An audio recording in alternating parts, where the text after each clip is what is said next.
many seasoned observers predicted this Vendée Globe might play out as a two-cornered tussle between Charlie Daly, desperate to take the top step of the podium after having finished first in across the finish line on the last edition in January 2021, but denied by Yannick Bestaven's time compensation, and the hugely talented, meticulous first-timer Johan Richim, Daly's long-time rival. Few expected it to be a three-sided battle.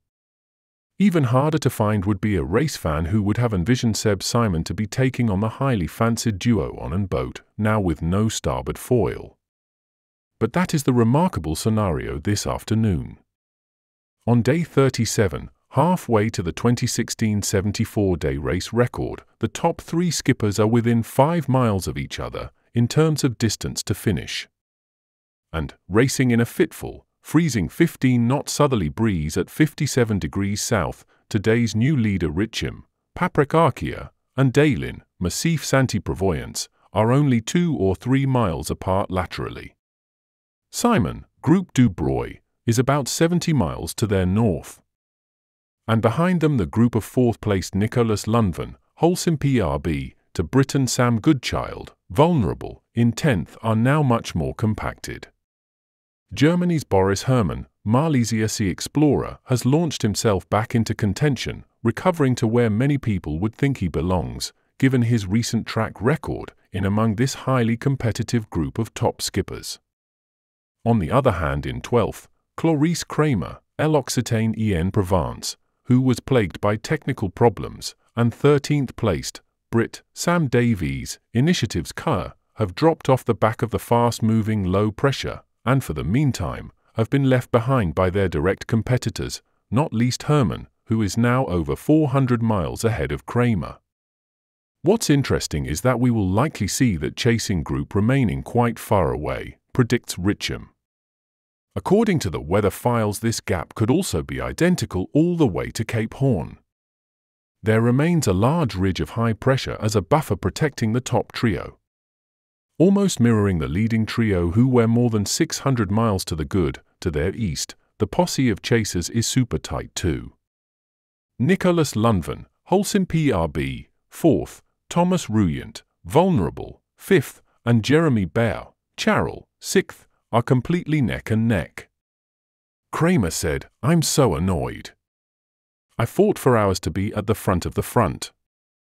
And now, I have a little line that breaks, a backstay that gets stuck, a sail that gets stuck, a mainsail hook that won't unhook. It took me 3 hours to change it, in 5 meters of waves. My mainsail J2 block and a batten broke, and I missed the front. I gave it so much, I'm so frustrated. It's driving me crazy. It's not easy, the wind is super unstable, it goes from 17 to 25 knots, you have work to be on the right settings at all times, assures Nico Lundven, Holcim PRB. This trio is less than 120 miles ahead of Yannick Bestaven, Metra QV, 7th, Paul Mailhat, Biotham, 8th, Herrmann, and Goodchild, who are trying to stay ahead of the front. Mailhat summed up the situation. We're getting shaken up a lot by being in the group in front of the front. The advantage is that even if the sea is short, there's little maneuvering to do. We're going to get a little closer to the Nicolas Lundven, Thomas Ruyant, Jeremy Bear group. If we manage to hang on to this front, it's going to propel across almost 1/3 of the Pacific in favorable conditions. And that allows us to have fairly quick routings to Cape Horn. Mailhat, Goodchild, and co. need to stay with the system to avoid the same fate as Clarisse Kramer, L'Occitane en Provence, 12th, and Davies, Initiative's car, 13th. And behind, the race is as intense. Isabelle Josch, MACSF, 17th, Jean Lecam, Tout Commence en Finistère, Armelux, 18th, Alan Roura, Hublot, 19th, and Giancarlo Padot, Prismian, 21st, are stepping up their game. Arnaud Boissiers, Lamia Kaline, 28th, is also part of this group. Boissiers reports his injured knee is not as bad, observing, "Our level here is very sustained, we are always in contact with each other, he says in winds of around 30 knots. At the entrance to the Indian Ocean, I was a little ahead, now I'm a little behind. But it's great, we're really pushing each other together.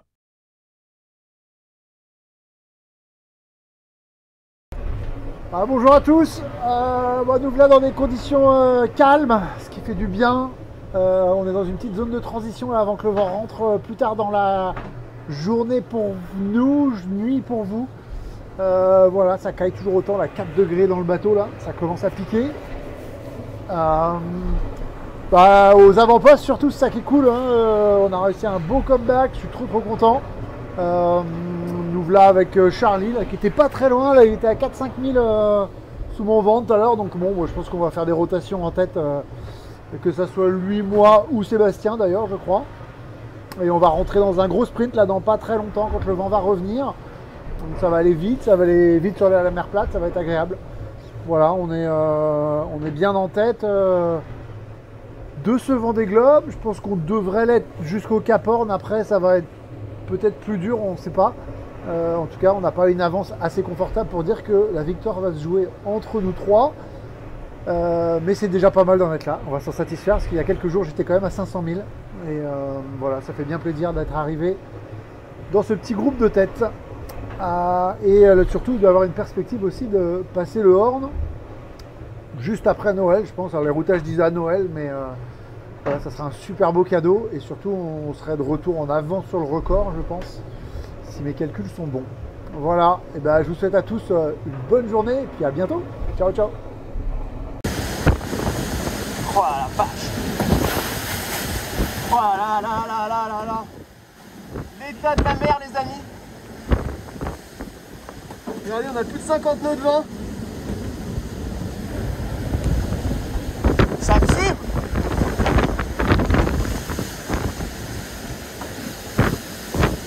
Oh là là!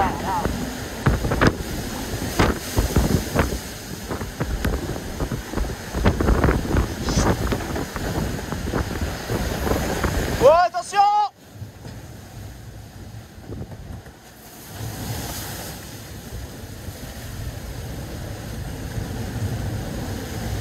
Oh là là là là là là là là là! Oh, c'est chaud là, hein. Là, c'est très chaud là. Oh la vache! Oh là là là là là là! L'état de la mer, les amis. Regardez, on a plus de 50 nœuds de vent. Ça tire.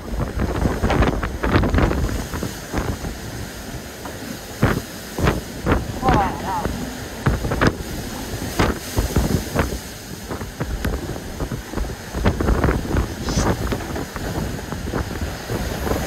Oh, attention!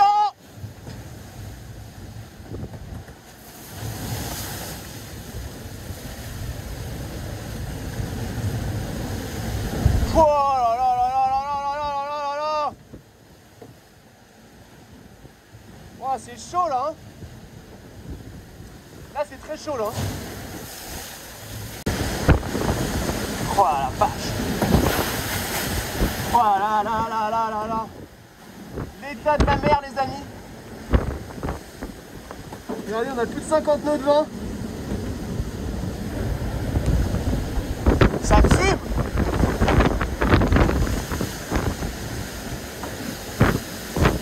Oh là là.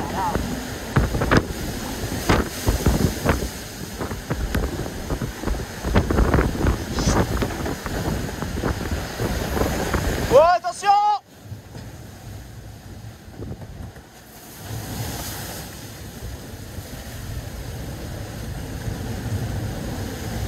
Oh là là là là là là là là là là!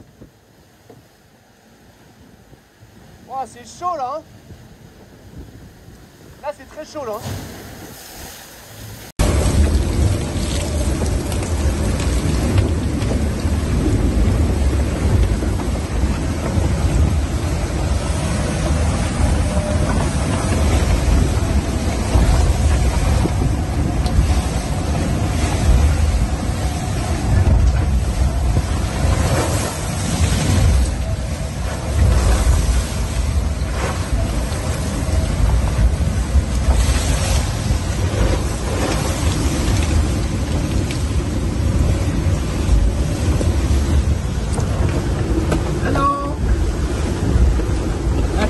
inside.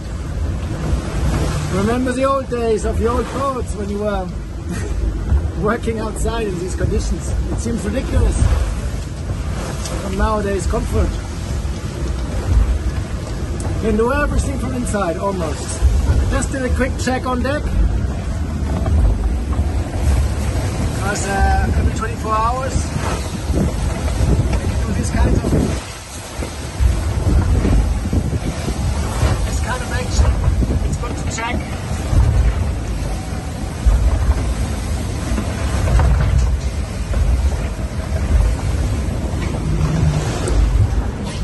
Yeah.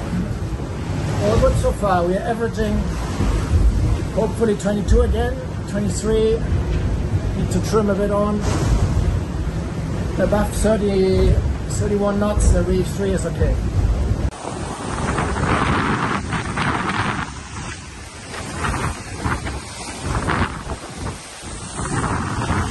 Small sails today.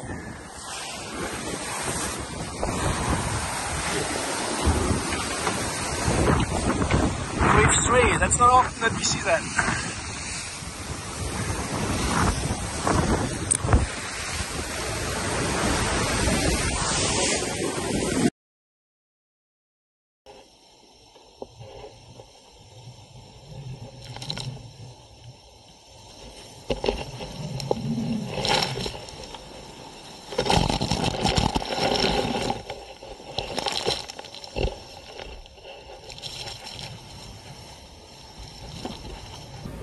Je voulais vous montrer comment on fait des pâtes quand on est dans un IMOCA qui va à 25 nœuds.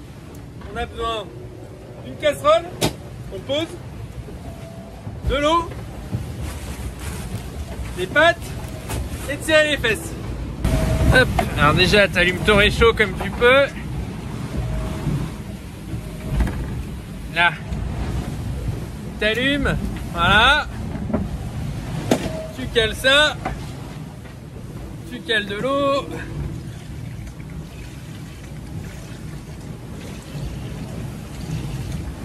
Ah, on est pas mal là. Alors, après, voilà, ça c'est bon. Après, tu prends l'autre casserole que tu cales dessus parce que t'as paumé le couvercle. Et ouais, parce que dans le départ à la bâtée de l'autre jour, j'ai perdu le couvercle de la casserole. Et c'est quand même pas très grand un IMOCA, mais je l'ai pas retrouvé. Alors toutes les portes étaient fermées, donc il s'est pas envolé le truc. Mais j'ai plus de passoire quoi. C'est un peu chiant. Mais je vais vous montrer, c'est pas mal. Je vous mens pas quand je vous dis qu'on est à 25 nœuds. Ok. En train de faire des pâtes. Ma c'est beau. Ciao ragazzo. Ça, c'est une petite pensée pour mon italien de service qui est pas très loin, Giancarlo Pedote. Ma il a mangé la pasta. Et donc là les pâtes, elles sont prêtes. On va les mettre là-dedans. On va faire passoire. Pas mal. 1, 2. Là c'est ok. Maintenant les pâtes, l'eau, passoire. C'est parti. Alors maintenant, tu verses ton eau. Voilà. Et l'idée, c'est que le couvercle il s'ouvre pas. Parce que s'il s'ouvre, là t'as perdu toutes tes pâtes. Là t'as l'air un peu con. Very nice.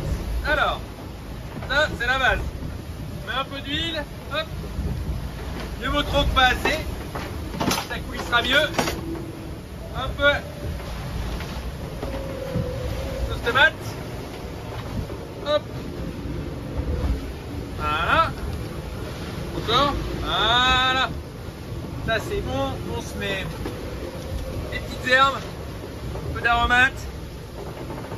Voilà, un peu d'ail, voilà, un peu beaucoup, et le plus important, il parmigiano. Voilà, tu prends un peu de parmesan, tu mélanges tout ça, et là mon gars, là ta journée elle est refaite à l'attaque.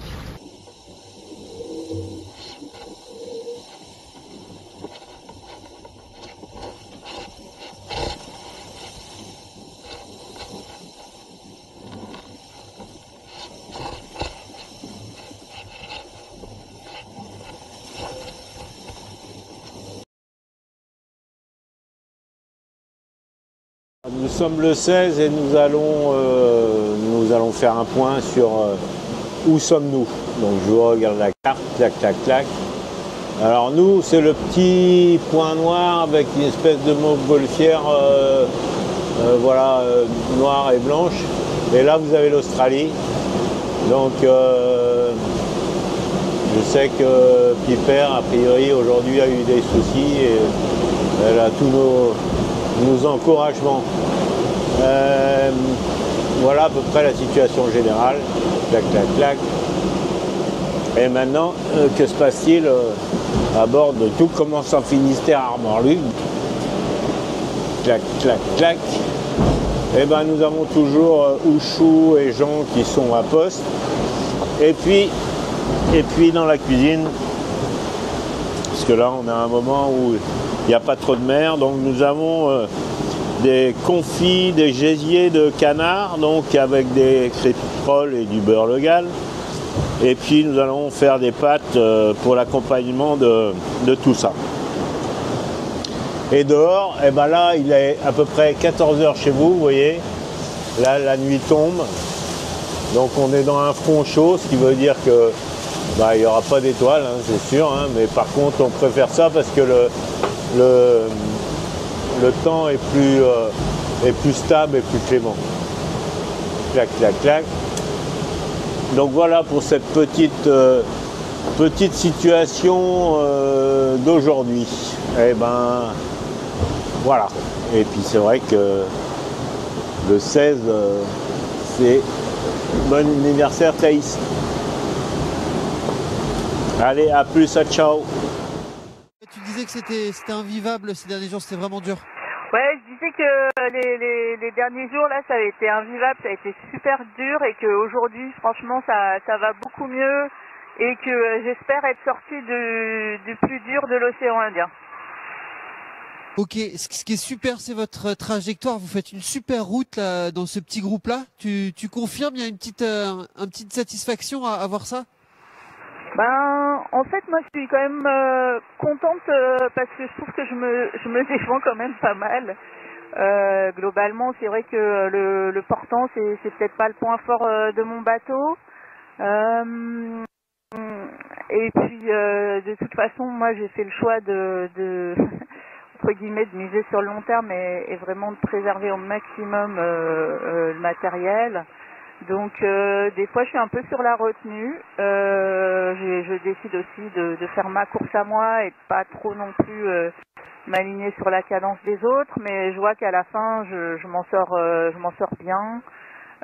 Finalement avec Jean on est toujours un peu au coude à coude, voilà, malgré son haut potentiel de glisse, franchement je suis contente. Ok, top. Est-ce qu'il y a des petits moments de plaisir dans ces jours-là qui ont été très très difficiles ou vraiment pas du tout? Ouais, carrément. Ben, écoute, là, j'ai recommencé à bouquiner. J'avais mis en stand-by pendant tout le début de l'acclimatation dans l'océan Indien parce que ça bougeait trop, il y avait trop de choses à faire, c'est épuisant. Là, ça y est, j'ai recommencé à bouquiner régulièrement. Je me suis même accordé un film hier, mon deuxième, qui est quand même une première pour moi parce que c'est pas vraiment mon média. Mais du coup, justement là, j'essaye aussi de me détacher un peu du truc parce que c'est encore long, hein, la route est longue devant, ça fait déjà pas mal de semaines qu'on est en mer. Voilà, je pense aussi à moi. Tu peux nous raconter ce que tu lis, Isa? Ouais, carrément. Ouais, je lis moi je lis toujours plusieurs romans d'affilée, mais là je suis plongée dans un roman de Ito Ogawa, un roman japonais qui s'appelle Le Goûter des lions. Et franchement, j'aime beaucoup cet auteur parce que c'est très subtil et ça plonge dans une atmosphère avec beaucoup de douceur qui contraste avec le climat dans lequel je suis. Et on arrive à s'y plonger, on arrive à être dedans malgré le bruit, malgré le roulis, malgré tout ça? Ouais, franchement, moi j'arrive à être dedans sans problème. Franchement, le truc qui m'empêche d'être dedans, c'est quand je suis assise au siège de veille, là comme je suis maintenant, et que le bateau a tendance à prendre des grosses accélérations et à enfourner. En fait, en fin d'enfournement ou en fin de surf, à un moment donné, il faut que je choisisse entre moi, me tenir et éventuellement aller choquer les croûtes et puis préserver ma tablette pour pas la faire tomber à l'eau. Donc quand j'ai un gros dilemme comme ça, bah, je mets en stand-by. Ok, top. Et ce petit film hier, le film du dimanche, c'était quoi?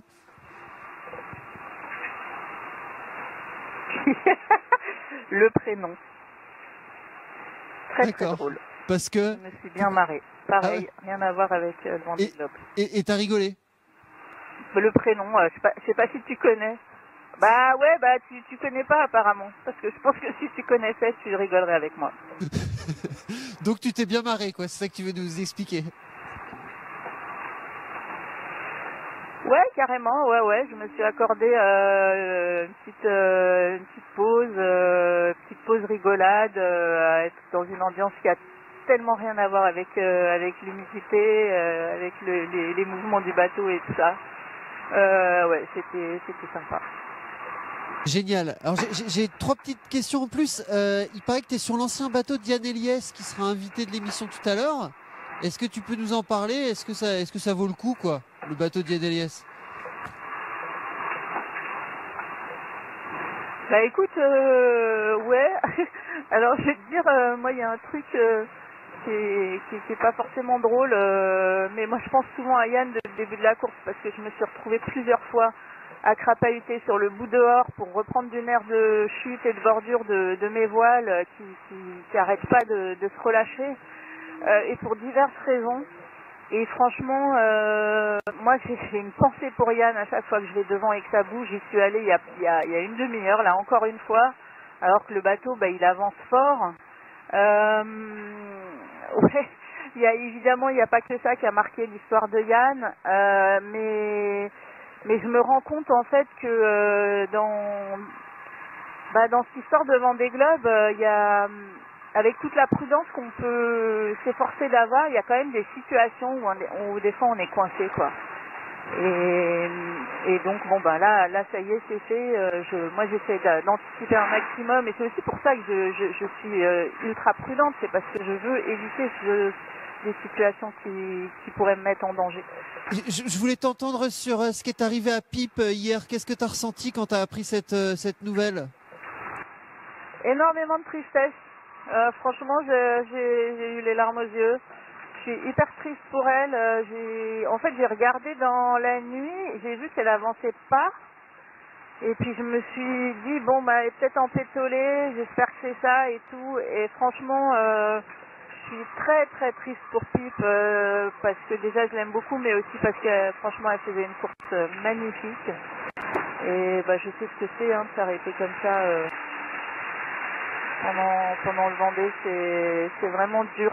Et voilà. Beaucoup de tristesse pour Pipe. Voilà, il se passe plein de choses à bord de Vulnérable. Donc là, ça y est, on est en train de passer la longitude, le 180e méridien, qu'on appelle aussi anti-méridien. Voilà, donc ça veut dire qu'on recule d'une journée. Ça ne veut pas dire qu'on se rapproche des premiers, qu'on gagne du temps sur le parcours. Hein. Ça va pas changer le temps de course, mais ouais, c'est plus symbolique qu'autre chose. C'est vrai que c'est parallèle et c'est méridien, on les utilise pour se positionner, mais c'est ce qui permet aussi de caler les fuseaux horaires partout dans le monde. Et donc avec en référence le méridien de Greenwich pour caler l'heure TU, c'est l'heure qu'on utilise pas mal à bord pour la météo. Ouais, là, vous voyez, ça bouge pas mal, là, ça bombarde bien, et ça depuis quasiment 36-48 heures. Hein. Donc voilà, et donc une fois qu'on aura passé l'antiméridien, comme on peut voir sur la carto, ben, dans l'ouest il fait pas beau et dans l'est il fait beau. Non, je déconne. Ça c'est coïncidence, on est toujours voilà, juste derrière l'anticyclone a avancé à peu près à la vitesse du front derrière. C'est assez dingue derrière ce qu'on arrive à faire avec nos bateaux là de pouvoir accompagner un front aussi longtemps. Voilà, on se tire bien la bourre là avec Nico et Jérém. Et je peux vous dire que ça mollit pas là. Ça caille aussi pas mal. On sent que là on longe la zone d'exclusion antarctique. Bah, on sent qu'il peut y avoir des glaçons pas loin quand même là. Du coup là, l'outfit c'est... je vous montre. Du coup j'ai une première sous-couche et une deuxième sous-couche polaire, des bottes, un short, la petite doudounette polaire là. Et puis la doudoune en plume, voilà. Et le bonnet, mais là le bonnet je l'ai tombé pour être beau sur la vidéo. Allez, à plus.